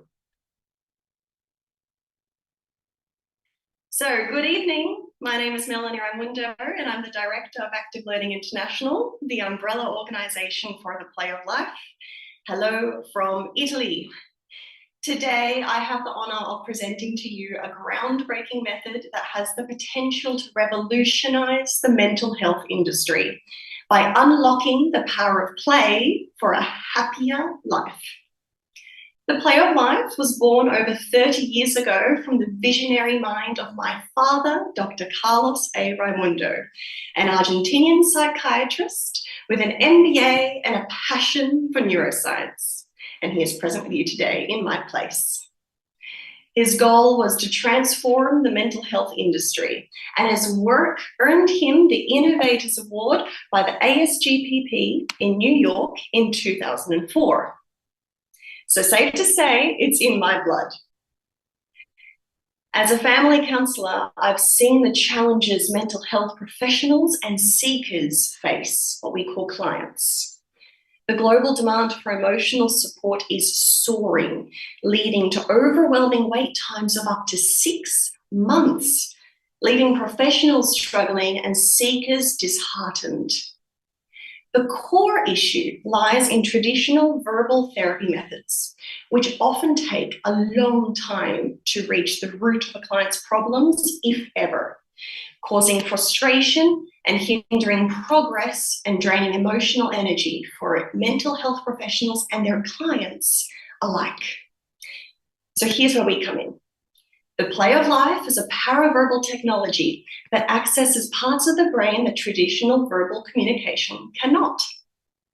By creating and sustaining new brain circuitries, the method enables clients to experience the aha moment of insight in as little as 10 minutes. By helping professionals fast-track their clients' insight and progress, we reduce the number of required sessions, thereby freeing up their schedules to help more people. And this not only addresses endless wait lists, but empowers clients to take control of their lives towards a happier life. The impact of the Play of Life has already been experienced worldwide, with practitioners of the method on every continent, except Antarctica. We're still waiting for the penguins.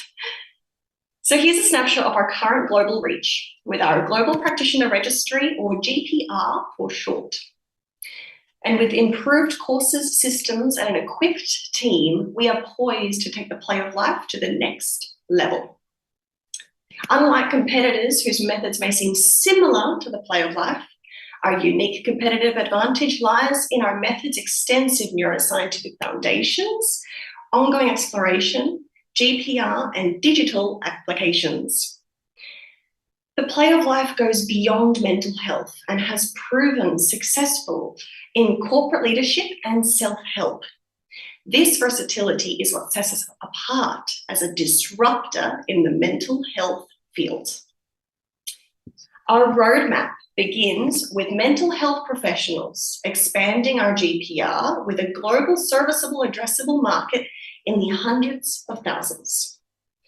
As we grow, we'll enter corporate HR support, leadership, and teams, venturing into the lucrative self-help market, transitioning from a B2B to a B2C business model.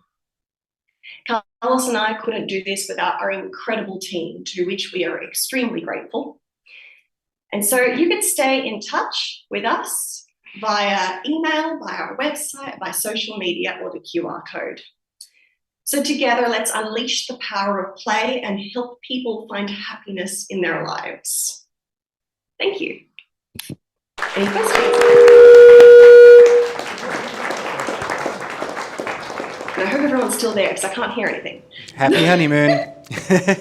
You might be able to see us way down the back here. Hey, congratulations on everything you've done to build it up to where you are.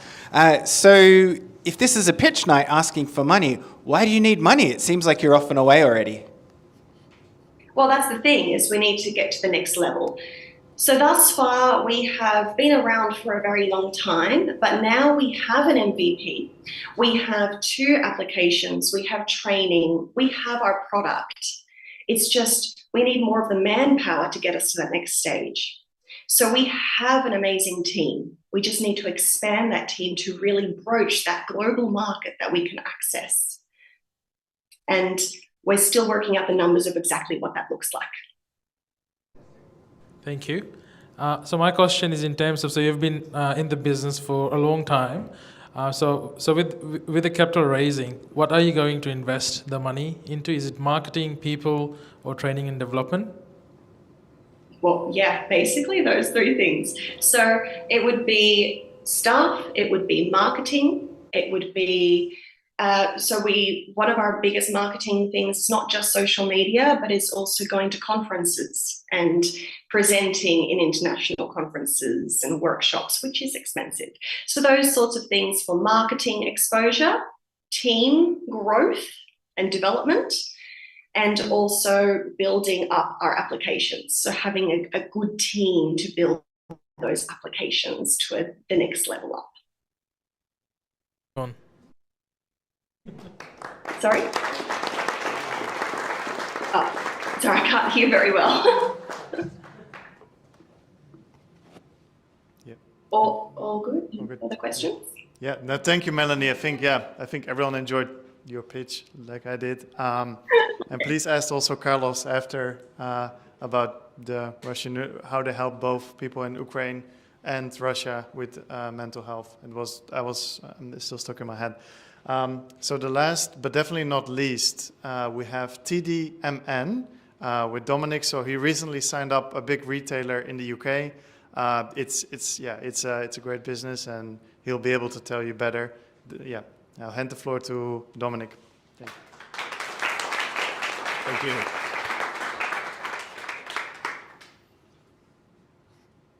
TDMN.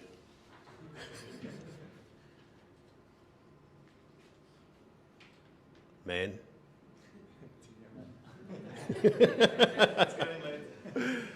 That's okay. Lucky last.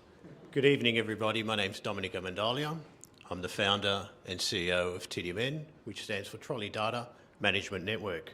And the problem we set out to solve is the one of abandoned shopping trolleys. Pollute the environment, they cause personal and property damage, and they're expensive to locate and retrieve. Globally, it's a $2 billion problem. We have a smart solution. Unlock trolleys with your smartphone. No need for a gold coin. Data is sent through the cloud. Retailers can monitor and track the shopping trolley fleet via a mobile app and a reporting dashboard. We have two products in the market, Smart Lock, which replaces the old coin lock system, and Smart Track, which is simply our tracking system. Smart Lock is supported by way of a consumer-facing app or an API into the retailer's app for customers to unlock a trolley, and a service app for the retailers and trolley collectors to manage that trolley fleet and actually locate trolleys abandoned in the community, taking away third-party reporting. It's a self-reporting unit. Smart Track is supported by the service app and the reporting dashboard. The reporting dashboard has got some extra functionality and also the added value of electronic asset management capabilities. The market opportunity. There's 250,000 retailers with 125 million shopping trolley fleet available, and there's 45 million trolleys coming into that market each year. It's costing the retail industry US $2 billion per annum to locate, retrieve and replace shopping trolleys. Competitors in the marketplace. We're all familiar with coin locks. Who's got a gold coin? Nobody. Who has a smartphone? Everybody. Everybody's familiar, I imagine, with the wheel lock system, where the wheels will lock up in a certain perimeter and causing a lot of angst amongst customers. There's a company in Europe that's trying to develop a bit of an e-lock system. As you can see, Smart Lock is the only one that currently ticks all the boxes, and our Smart Track system runs a very close second. Bit of a timeline, and being last, I don't think you're going to time me, are you? So we registered the company in 2018. We received a accelerated commercialisation grant. We received the MVP grant, thank you. We've done a few capital raises, so we're no stranger to this. R&D, to where we are today. It's been a fantastic journey to date. Our go-to-market strategy, some advanced early adopters in those retailers, and some key strategic partners. So TCM is one of the largest trolley cart management companies in North America, and we're currently working with them. And Checkpoint System is another, not only Australia, New Zealand, but global key strategic partner. These are the type of companies that will then form our exit strategy that you asked one of the founders earlier. We have a business model which is a hardware for profit and also a SaaS model based on trolley quantity, so that will vary for the different size supermarkets. But we're also moving back towards more a tiered pricing model around the SaaS and less of a CapEx and more OpEx. Our traction to date, I won't read through all of that, but we've over $300,000 in sales. We've manufactured over 2,000 units. We've had some successful trials with those retailers. We made global headlines last year. We've secured these following clients and we launched internationally with Kosher Kingdom in the UK. We've got some other interest around IKEA and Checkpoint systems and several others that I can't really talk about, especially internationally, some pretty big players in the United States at the moment. We're a 2021 winner of the Australian Good Design Award, which is a great thing for us. As I mentioned around the grants, and we've sort of developed a governance board, which you can see there, and Garana, who is got extensive experience in many areas, but is also the chair. We have an advisory board. Looking at sales and financial forecasts, and I'll just fast track, looking at how many retailers there are globally, if by FY27 we hit 578 supermarkets, we'd have an EBIT of $10.7 million. We're looking to raise $500,000 on a pre-money valuation of $5.5 million, and that's where we're going to spend the money, looking at sales and operational team. We want to increase inventory to reduce some of the lead time. We want to invest in some product launches and some marketing. We also want to look at programming jigs and automation. We've moved out of MVP and R&D. We'll certainly do fine-tuning of product as electronic components and chips get smaller and faster and better. And we'll start looking at some new hardware and SaaS product development for one other additional product to go to market with. And that's me done. Thank you.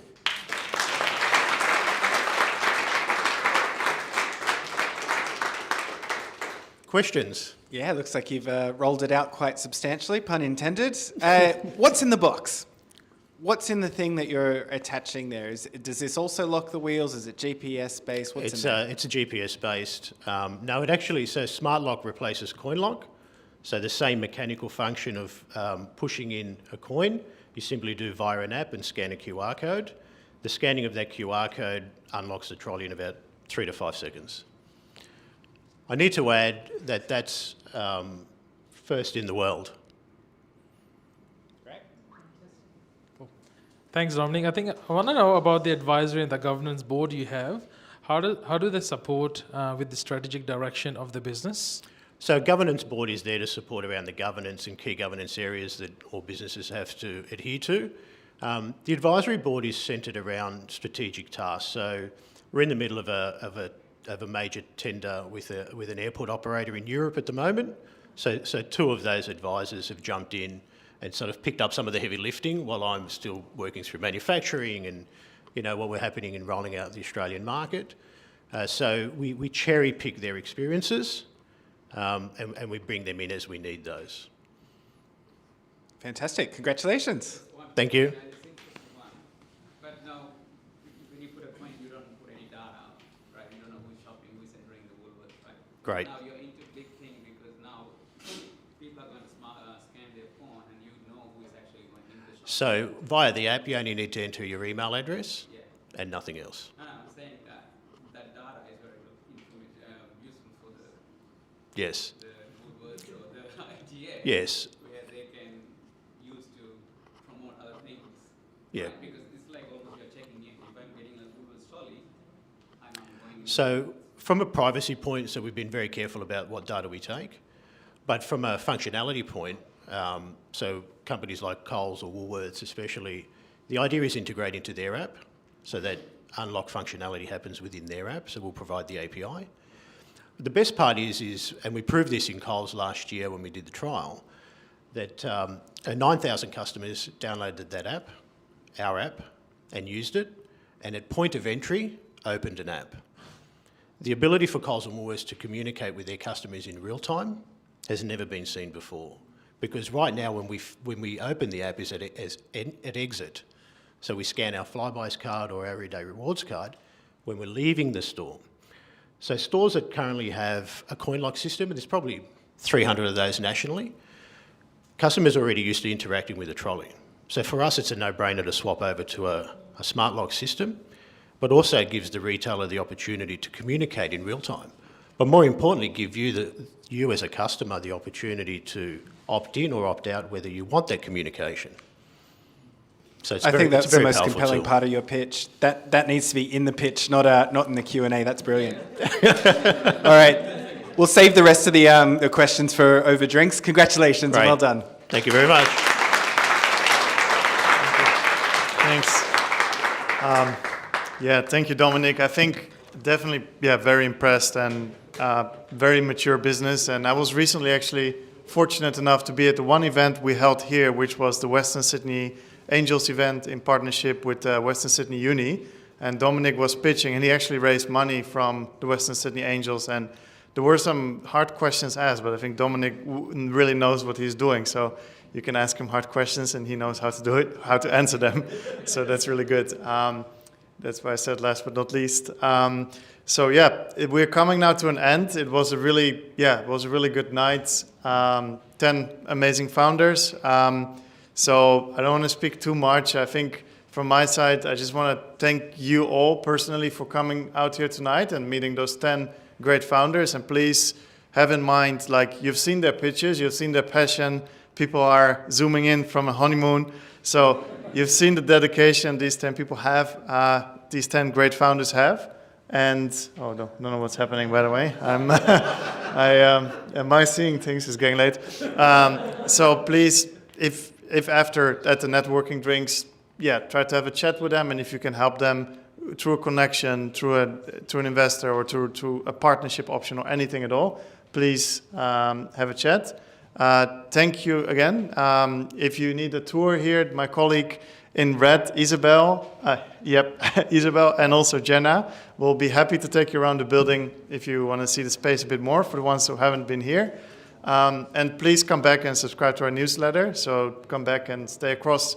We organize lots of events like the Western Sydney Angels and other sort of events to activate the space here. So stay in touch. And thank you again, and I'll see you in the networking drinks. Yeah. Can I just say, on behalf of our cohort, we'd like to really thank Zed for everything he's done for us. And all the mentors that came along and helped us along each week. Your time was truly valuable, and we really, really appreciate everything that you've done for us over the past 6 weeks. Thank you. All right, guys. That's it. Thank you.